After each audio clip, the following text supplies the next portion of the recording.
അസ്സലാമു അലൈക്കും വറഹ്മത്തുള്ളാ.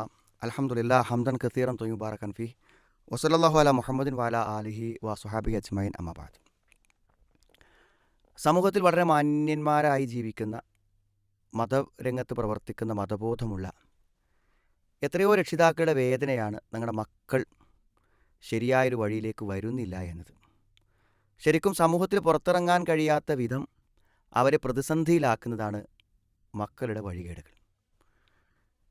ഇങ്ങനെ പ്രായപൂർത്തിയായി വഴിതെറ്റിപ്പോകുന്ന മക്കൾ, അവരെക്കുറിച്ച് മാതാപിതാക്കളുടെ ആശങ്കകൾ, ഈ കാര്യത്തിൽ എന്താണ് നമുക്ക് ചെയ്യാൻ സാധിക്കുക? ഇന്നിപ്പോൾ ഒരു ഉമ്മ തിരഞ്ഞു വന്നിരിക്കുന്നു. പ്രായമായൊരു സ്ത്രീയാണ്. ഏകദേശം 38 വയസ്സുള്ള മകനെക്കുറിച്ചാണ് പറയുന്നത്. അവൻ ഓരോ സ്ഥലത്ത് പോവും, അവിടെ നിന്ന് ഓരോ പ്രതിസന്ധികൾ സൃഷ്ടിച്ചാണ് വരിക. സമൂഹത്തിൽ മികച്ചു നിൽക്കുന്ന എല്ലാ തിന്മകളുടെയും പ്രതീകമാണ് അവൻ്റെ ജീവിതം. വല്ലാതെ സങ്കടപ്പെടുമ്പോൾ അതൊക്കെ നിർത്തും എന്നവൻ പറയും എന്നതിൽ കവിഞ്ഞ് മാറ്റങ്ങളൊന്നുമില്ല. ഇപ്പോൾ 38 വയസ്സായ ഒരു മകനെക്കുറിച്ച് വേദനിച്ച് കഴിയുന്നൊരു ഉമ്മയെക്കുറിച്ച് ആലോചിച്ച് നോക്കൂ നിങ്ങൾ. ആ ഉമ്മയ്ക്ക് എല്ലാ താങ്ങും തണലും ആവേണ്ട ഒരാൾ ഒരു ഉപകാരവും ചെയ്യേണ്ട, ദ്രോഹിക്കാതിരുന്നാൽ മാത്രം മതി. ഇതുപോലെ മോഷണം, വ്യഭിചാരം പോലുള്ള പ്രവർത്തനങ്ങളെല്ലാം ചെയ്ത് മാതാപിതാക്കളുടെ മനസമാധാനം കെടുത്തിക്കളയുന്ന മക്കളുടെ കാര്യത്തിൽ നമ്മൾ എന്തു ചെയ്യണം? നമുക്കറിയാം, ചെറുപ്പ കാലഘട്ടങ്ങളിൽ വളരെ നല്ല രൂപത്തിൽ അവരെ വഴി കാണിച്ച് ബോധ്യപ്പെടുത്തി കൊണ്ടുവന്നാൽ ഒരു വലിയ ശതമാനം ഒക്കെ നമുക്ക് നമ്മുടെ കുട്ടികളെ സൽവഴിയിലാക്കാൻ പറ്റും. ഇനി ഏതെങ്കിലും സാഹചര്യങ്ങൾ അങ്ങനെ സാധിച്ചില്ല, ഒരു വഴി തെറ്റിപ്പോയി, അവിടെ നമ്മൾ ശ്രദ്ധിക്കേണ്ട ഒരു കാര്യം, നമുക്ക് ഇവരുടെ തിന്മകൾ പുറത്തറിഞ്ഞ് നമുക്ക് അപമാനം വരാതിരിക്കാൻ വേണ്ടി നമ്മൾ എന്ത് ചെയ്യുന്നറിയോ? ഇവരുടെ തിന്മകളെ മറച്ചു വെക്കാൻ നമ്മൾ കൂടെ നിൽക്കും. ഇപ്പോൾ അവൻ കടം വാങ്ങിയിട്ടുണ്ടെങ്കിൽ ആ കടം നമ്മൾ വീട്ടിൽ കൊടുക്കും. അപ്പോൾ അവൻ ജയിലിലായാൽ അവന് നമ്മൾ പണം കൊടുത്ത് തിരിച്ച് ഇറക്കാൻ വേണ്ടി ശ്രമിക്കും. അവൻ്റെ കേസുകൾ നമ്മൾ കോടതിയിൽ നടത്തും.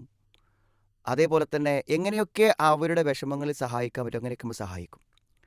നമ്മുടെ മകൻ അല്ലെങ്കിൽ മകൾ എന്ന നിലക്ക് ആ സ്നേഹത്തിൻ്റെ പേരിലാണ് നമ്മൾ അവരുടെ പ്രശ്നങ്ങൾ ഇടപെടുന്നതും പരിഹരിക്കുന്നതും. പക്ഷേ നമ്മളൊരു കാര്യം മനസ്സിലാക്കണം, നമ്മുടെ മക്കളായാലും നമ്മുടെ മാതാപിതാക്കളായാലും ആരായിരുന്നാലും, തആവനു അലൽ ബിർരി വത്തഖ്വ വലാ തആവനു അലൽ ഇസ്മി വൽ ഉദ്വാൻ.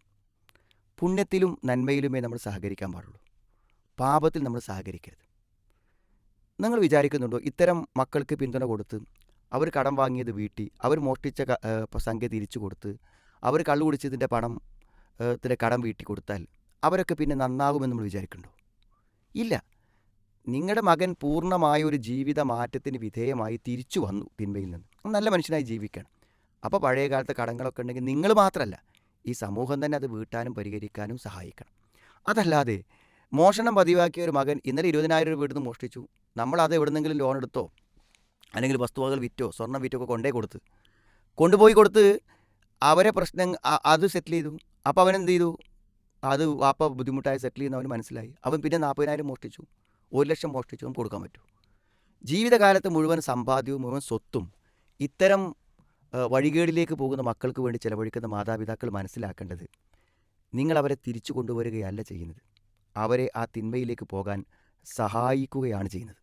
അങ്ങനെ സഹായിക്കാൻ നിങ്ങൾക്ക് ബാധ്യതയില്ല. ബാധ്യത ഉണ്ടെങ്കിലല്ലേ നമ്മൾ ചെയ്യേണ്ടതുള്ളൂ. പ്രായപൂർത്തിയായ ഏതൊരുത്തരും അവൻ അനുഭവിക്കുന്ന തെറ്റിൻ്റെ ഫലം അവൻ അനുഭവിക്കാൻ അവസരം കൊടുക്കണം. അപ്പോഴേ അവൻ തിരിച്ചു വരുള്ളൂ.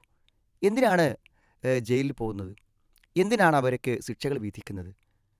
ഇതൊക്കെ എന്തിനാണെന്ന് ചോദിച്ചാൽ തെറ്റുകൾക്കുള്ള ശിക്ഷയാണ്. അപ്പോൾ തെറ്റ് ചെയ്തവൻ ശിക്ഷ അനുഭവിക്കണം.